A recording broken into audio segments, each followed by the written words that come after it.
Doctor Amudha Ramalingam.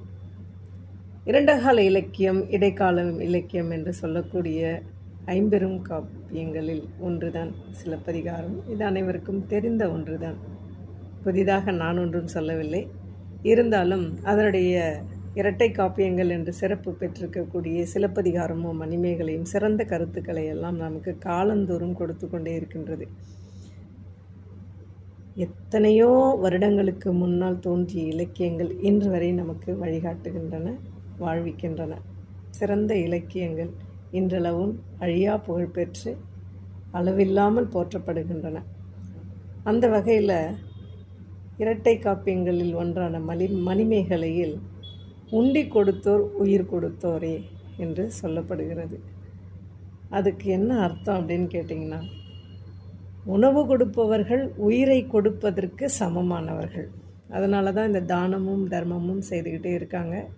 என்னதான் நவீன காலம் வளர்ந்திருந்தாலும் கூட இன்றைக்கும் ஆடி மாதம் வந்துவிட்டால் தேடி தேடி ஆலயங்களுக்கு சென்று அங்கு வழிபாடு செய்கின்ற போது மக்களுக்கு பிடித்தமான பொங்கல், சுண்டல், கூழு என்று இன்றைக்கும் நம்முடைய பாரம்பரிய உணவு முறைகளை படைத்து கொண்டு தான் இருக்கின்றார்கள், கொடுத்து கொண்டு தான் இருக்கின்றார்கள். அதிலும் நமக்கு சந்தேகமே இல்லை. ஆனாலும் கூட எண்ணற்ற அளவில் துன்பங்களும் வறுமையும் நம் நாட்டில் இருந்து கொண்டு தான் இருக்கிறது.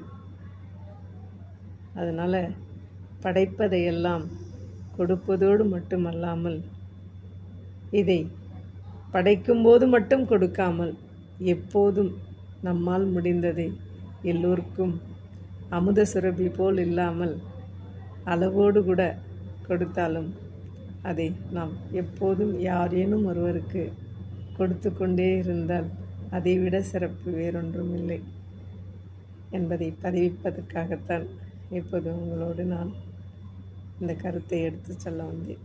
நன்றி. தொடர்வோம்.